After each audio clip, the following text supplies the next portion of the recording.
네, 오늘 청와대 인사가 있기 전입니다. 오전에는요, 새누리당에서 혁신위원장, 그동안 사람을 구하지 못해서 난항을 겪었는데 드디어 혁신위원장이 임명이 됐습니다. 한번 영상 보시겠습니다. 앞으로 비대위와 혁신위는 문제가 있는 껍데기의 새누리당 틀을 안과 밖에서 동시 줄탁 동기로 쪼아대면서 이 구태의 껍데기를 벗겨내겠습니다. 우리 새누리당 혁신의 답이 없는 게 아닙니다. 이미 나와 있습니다. 여기 계신 기자뿐만 아니라 대한민국 국민들 다 알고 있습니다. 다만 그 답을 우리 새누리당이 인정을 하지 않으려 했을 뿐입니다. 이미 다 나와 있는 실천 과제, 그 어떤 어려움이 있더라도 반드시 다 뚫고 실천 과제 해결해 나가겠습니다. 네, 오늘 그 인사 주인공인 김용태 의원 보셨습니다. 삼선 의원이죠. 네. 구자욱 차장. 네. 지금 굉장히 의미 있는 말을 했어요. 새누리당은 그 혁신의 답을 알고 있다. 행동하지 않을 뿐이다 그랬죠. 그렇습니다. 김용태 의원이 말한 네. 답, 그게 뭔가요? 그러니까 지금 새누리당이 혁신위원회를 구성한 게요. 네. 2014년에 벌써 한 차례 있었습니다. 네. 박근혜 정부 들어서 이 김문수 위원장을 위원장으로 하는 이 보수 혁신위원회가 있었고요. 네. 당시에 오픈 프라이머리 도입과 같은 혁신안을 마련을 해서 당원 당규에까지 그 반영을 해놨습니다. 네. 그런데 기억하시겠지만 불과 한두 달 전에 새누리당이 공천을 할 때 오픈 프라이머리 상향식 공천 이런 원칙이 다 무너지지 않았습니까? 네. 이제 공천관리위원회가 실무적인 이유를 들어서 배척을 하면서 그 공천을 주도하니까 네. 혁신안을 아무리 잘 만들어서 당원 당규에까지 명시를 해놓는다 하더라도 네. 지킬 의지가 없으면, 실천 의지가 없으면 결국 혁신은 좌초하고 만다. 네. 이 얘기를 김용태 위원장이 하고 있는 게 아닌가 싶습니다. 네. 그러니까 새로운 혁신안을 만들기보다는 네. 이미 나와 있고 또 그 당원이라든지 아니면 국민들이 요구하는 그 혁신안에 대해서 당이 실천할 수 있도록 강제력을 부여하겠다. 이렇게 좀 의지를 밝힌 게 아닌가 싶습니다. 네. 백성문 변호사. 김용태 위원장이 그 발언 중에서 사자성어를 썼어요. 네. 줄탁 동기 이렇게 얘기를 했는데 어떤 뜻이고 어떤 의미가 있습니까?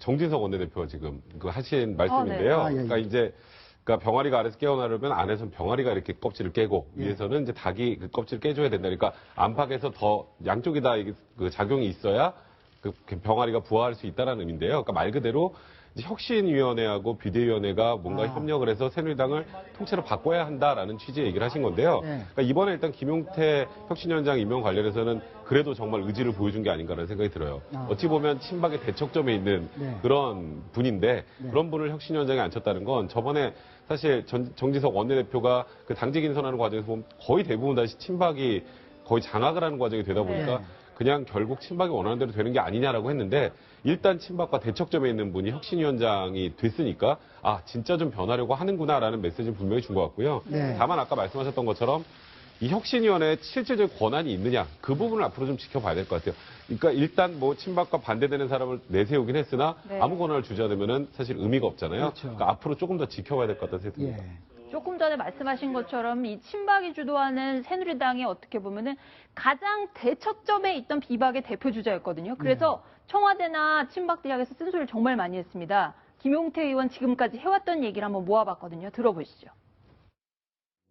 일단 전반적인 분위기가 정부가 국정화라고 하는 빼도 박도 못하는 일 방향을 제시하니까 나머지 얘기를 하기는 좀 매우 어려운 형국이 되어 있습니다.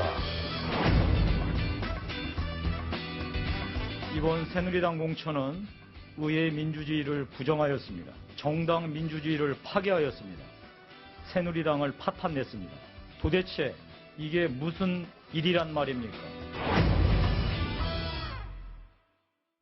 자, 구자욱 차장. 네. 조금 전에 보셨지만은 네.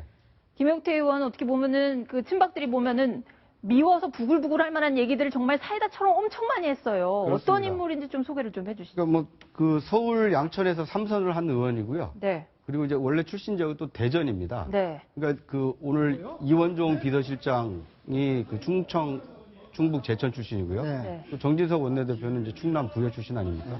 그러니까 혁신위원장을 맡은 그 김용태 의원의 경우는 이제 대전 출신이어서 어떻게 보면 여권의 이 새로운 그 한 국정운영 축이 충청 출신이 좀 다 맡게 됐다. 네. 결과적으로 좀 그런 측면도 좀 보이고요. 김용태 위원장의 경우에는 원래는 이제 김문수 전 경기지사와 이제 가까운 가깝죠. 것으로 알려졌는데요. 이명박 정부 때는 이제 친이계로 좀 분류가 됐다가 그렇죠. 박근혜 정부 들어서는 이제 비박계의 어떤 대표적인 이 소장파로 좀 알려졌는데 네. 어떻게 보면 이번 공천 과정에 최대 어떤 그 뭐랄까 쓴소리를 많이 한 의원 중에 하나입니다. 왜냐하면 서울시당위원장을 맡고 있으면서 서울시 선거를 어떻게 보면 진두지휘해야 되는데 공관위가 너무 친박 또는 진박 중심으로 공천을 하다 보니까 이것에 대해서 가장 거세게 반발을 했던 대표적 의원 중에 하나입니다. 네. 혁신위원장으로는 어떻게 보면 적임인데 그런데 이제 당 내에서 결국 혁신위원장을 선출한 거 아닙니까? 네. 외부 인사를 모셔와서 새누리당의 혁신을 하겠다라는 것이 원래 방침이었는데 아무도 안 한다고. 외부 인사들이 이제 다 고사를 하다 보니까 네. 결국 내부에서 가장 혁신을 추동할 수 있는 소장파 또는 소신 있는 사람을 찾다 보니까 이 김용태 의원이 낙점을 받은 게 아닌가 싶습니다. 예. 뭐 이틀 후에 정국위원회를 거쳐야지 최종적으로 인사가 마무리가 되는 거라고 했는데 이제 비박계들이 조금씩 얘기를 하는 것 같아요. 이태원 차장이 오늘 김용태 위원장이 된 거에 대해서 뭐 비박계에서 이야기한 의원이 있었다죠. 소개를 좀 해주시죠. 예, 하태경 의원이 글을 올렸는데요. 네. 김용태 혁신위원장 환영합니다. 할 말하고 강단 있는 의원입니다. 네. 청와대한테도 충분히 쓴소리 할 수 있고요. 새누리당 파격적인 혁신의 적임자입니다. 이렇게 글을 올렸습니다. 네. 실제로 이렇게 될 건지는 앞으로 좀 지켜봐야 될 것 같은데. 네, 그런 걱정 어린 목소리가 있는 것 같아요. 네. 그 김용태 위원장 보니까 쓴소리 정말 많이 했는데 네. 원조 쓴소리, 미스터 쓴소리 여러분 잘 아시는 조순영 전 의원이죠. 좀 우려 섞인 반응을 보였습니다. 같이 들어보시겠습니다.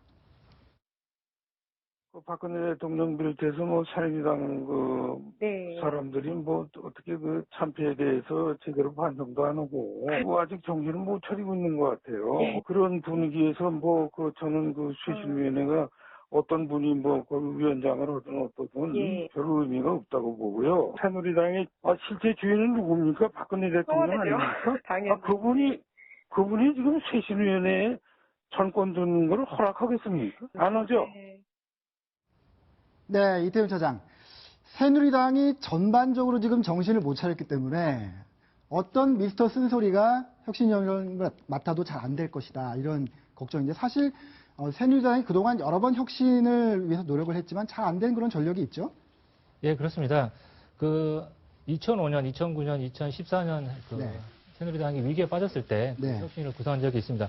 2005년 홍준표 혁신위원장 시절에는 비교적 잘된 경우인데요. 네. 그때 한나라당 박근혜 대표가 홍준표 의원에게 정권을 부여해서 네. 여러 가지 혁신안들을 만든 적이 있습니다.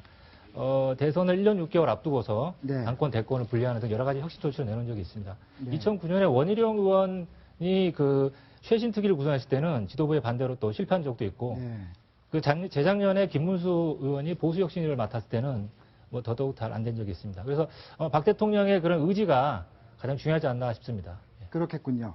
어쨌든 비상대책위원장도 임명이 됐고 그다음에 혁신위원장도 임명이 됐고 오늘 또 비대위원 10명 인선이 맞춰졌죠. 구장욱 차장. 네, 그렇습니다. 오늘 이제 정진석 원내대표가 비상대책위원장을 이제 겸하게 됐는데요. 네. 이 함께 일할 비대위원 10명을 이렇게 확정해서 발표를 했습니다. 네.